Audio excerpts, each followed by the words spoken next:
అండి కుమారి పెసల వంటకాల ఛానల్కి స్వాగతం. అందరూ బాగున్నారా? మేము అందరం బాగున్నాం. అందరం బాగోవాలని హనుమంతుడిని ప్రార్థిస్తున్నా. ఈరోజు మీ ఎదురుకు వచ్చేసా మీకు చూపించబోయేది ఈరోజు పచ్చిరేలు, అలాగే బొబ్బరి సిక్కులు ఉంటాయి కదా, మనకి బొబ్బరి సిక్కులతోటి ఇలా కూర అనమాట. మీకు తయారు చేసే విధానం, కావాల్సిన పదార్థాలు చూపిస్తాను, చూడండి.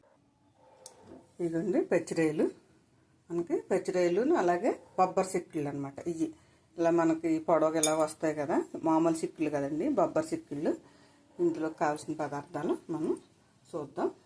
అలాగే ఇదిగో 3 స్పూన్ల ఆయిల్, తగినంత సాల్ట్, అలాగే 3 స్పూన్లు కారం, 1 స్పూన్ పసుపు, 4 పచ్చిమిరపకాయలు, అలాగే 2 ఉల్లిపాయలు చక్కగా కట్ చేసుకుని ముక్కలు చేసి పెట్టుకున్నాను. అలాగే కొంచెం కొత్తిమీర, 2 టమాటాలు పేస్ట్ చేసి పెట్టుకున్నాను. అలాగే మసాలా అన్నీ వేసిన మసాలా నేను చూపిస్తాను మీకు. మసాలా నేను కూడా పేస్ట్ చేసి పెట్టుకున్నాను. అలాగే కోపు అనమాట, మినపప్పు, శనగపప్పు, కొద్దిగా ఆవాలు, జీలకర్ర, ఎండుమిరపకాయ, కరివేపాకు. నేను ఇది పేస్ట్ చేసి పెట్టుకున్నాను కదా, ఇగో మసాలాలు అనమాట. అల్లం ముక్క, ఎల్లుల్లిపాయలు, జీలకర్ర, ధనియాలు, గసగసాలు, అలాగే లాంగ్ మొగ్గ, లాలిక్కాయలు 2 లాంగ్ మొగ్గలు, అలాగే మనకి పలావులు వేసుకుంటే పువ్వు ఉంటుంది కదా, 4 రేకలు, అలాగే దాల్చిన చెక్క, కొద్దిగా సోంపు, అలాగే కొన్ని మిరియాలు. ఓకేనండి. నేను 2 ఉల్లిపాయలు తీసుకుని ఇగో అన్నీ ముక్కలు కోసుకున్నాను. 2 ఉల్లిపాయలు, అలాగే 2 పచ్చిమిరపకాయలు, అలాగే మనం ఇలా పసుపు, ఉప్పు, కొద్దిగా నిమ్మరసం పిండుకొని ఉండించుకోవాలి. అందుకని నేను నిమ్మకాయ కూడా చెక్కలు కోసి ఉండొచ్చాను అనమాట. ఈసారి మనము తయారు చేసే విధానం చూపిస్తాను, కావాల్సిన పదార్థాలు చూపించాను కదా. ఓకేనండి, చూడండి. ఈసారి పెట్టేసుకున్నాం. అంటే లోపల నూనె కాగుతూ ఉంటుంది, నూనె కూడా వేసేస్తాం.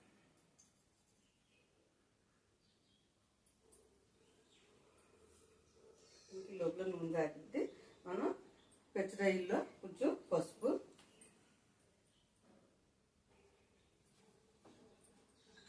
ఒక అర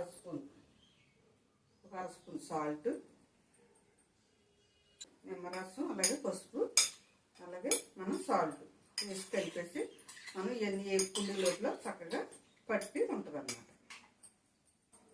కొద్దిసేపు ఇలాగా పక్కన పెట్టేసి ఉంచేద్దాం. మనం మినపప్పు, శనగపప్పు, ఆవాలు ఇవన్నీ వేసాం కదా, ఇవన్నీ కొంచెం వేగమంది. ఓకే,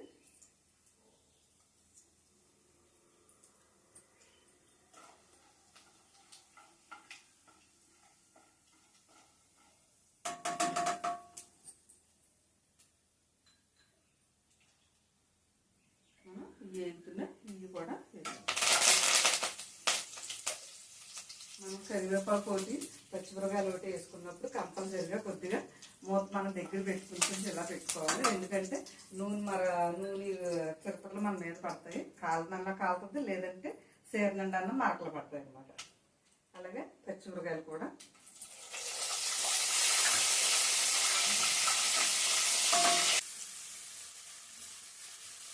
పోపు వేగిపోయిన తర్వాత ఉల్లిపాయలు కూడా వేసాను.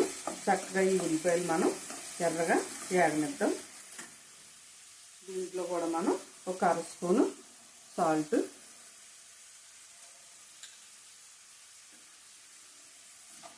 మనం రైల్లో కూడా వేసాం కదా, చూసుకుని వేసుకోవాలి.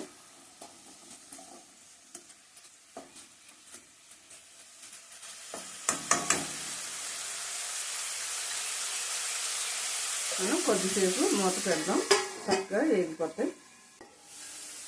మనకి ఉల్లిపాయ అయితే చక్కగా వేగిపోయి, ఇప్పుడు మనం ఇవి కూడా కొద్దిగా నూనెలో మగ్గనిద్దాం.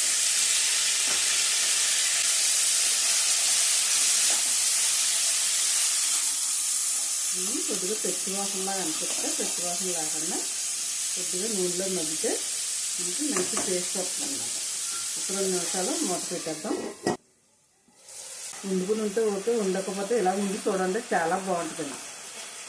మనం ఎప్పుడు ఒకే రకంగా కాకుండా ఇలాగ కూడా చేసుకుంటే బాగుంటుంది. ఇందులో ఎండురేలు కూడా వేసుకుని వండుకోవచ్చు. పచ్చిరేలు కానీ మనం ఎండురేలు కానీ మెత్తలు కానీ కూడా తీసుకునే వాళ్ళు ఇందులో నీళ్ళు వేసుకుని వండుకుంటే బాగుంటుంది అన్నమాట. కొంతమంది పుచ్చి బొబ్బరికాయ కూర ఇష్టపడదు, అలాగే మనం చక్కగా ఏదో వేసుకుని కోడిగుడ్లు 2 రకాల టైంలో మామిడికాయ ముక్కలు ఉప్పులు వేసేసుకుని ఎండలో ఎండబెట్టేసుకుని ఈసారి వేగిపోయింది మసాలా మొత్తం అంతా కలిపి మళ్ళీ ఒకసారి వేగనిద్దాం.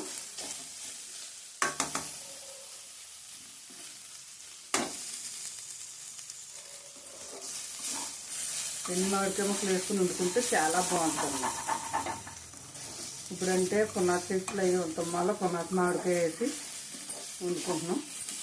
అప్పుడైతే ఉప్పులు వేసేసి ఇప్పుడైనా సరే చాలామంది మా అమ్మగారు కూడా ఉప్పులు వేసిన ముక్కలు ఉంచుతారనమాట. మేము కూడా కూరల్లో వేసుకుంటాం. చాలా బాగుంటుంది అది టేస్ట్.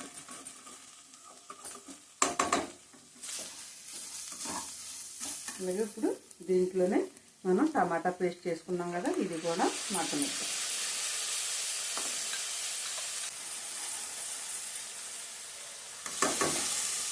ఇప్పుడు మూత పెడదాం. మగ్గికి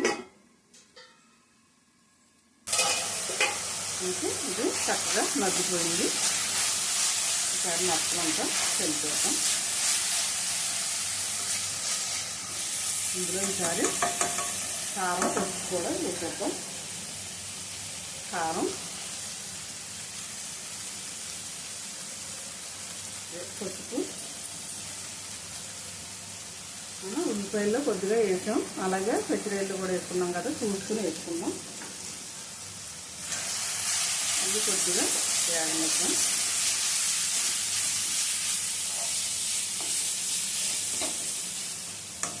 కొంచెం పచ్చివాసన పోయేదాకా కొద్దిగా మూత పెడదాం. అంటే చక్కగా నీరంతా పోయి మగ్గిన చూసారా, మనం ఇందులో కొద్దిగా వాటర్ వేసుకుందాం. కొంచెం కొత్తిమీర కూడా వేసి కలిపేసుకుని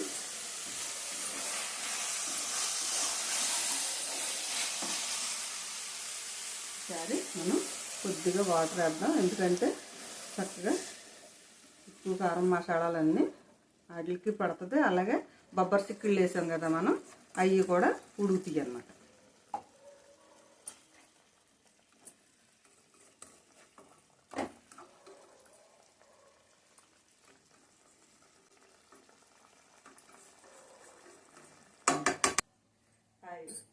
చూసారు కదా, కూర చక్కగా తోతల వంట మెరిసేస్తుంది, ఎర్రగా బాగుంది. పచ్చిరొయ్యలు అది వేసి మనకి పిల్లలు కొన్ని రకాల కూరగాయలు తినరు కదండి. మా చిన్నపిల్లవాడు తినేవాడు కాదు, అందువల్ల నేను ఆడి మీద ప్రయోగించేదాన్ని అనమాట. ఇలా చేస్తుంటే తినేవాడు అనమాట. మీరు కూడా ఇలా తయారు చేసుకుని తినండి. కూర కూడా చాలా బాగుంటుంది అనమాట. సూపర్గా ఉంది, మంచి వాసన వస్తుంది. చక్కగా మనం పిల్లలకు కూడా కనీసం విటమిన్లు అన్ని రకాలు వెళ్ళాలి కదండి. పిల్లల గురించి అని నేను రకరకాలు ఎలా చేసి పెట్టేదాన్ని. మీరు కూడా పిల్లల గురించి ఎలా చేసుకుని పెడతారు కదని మీకు కూడా తయారు చేసి చూపిస్తున్నాను.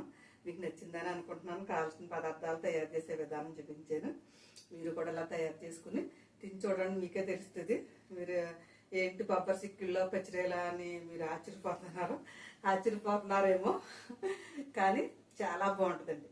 నేనైతే ఎండ్రీలు కూడా వేసి వండుతాను అనమాట. మామిడికాయ ముక్కలు పచ్చిగా ఉన్నప్పుడు మామిడికాయ ఉంటే పచ్చి మామిడికాయని వేస్తాను, లేదంటే ఎండిపోయిన మామిడికాయ ముక్కలు ఎండబెట్టుకుంటామండి.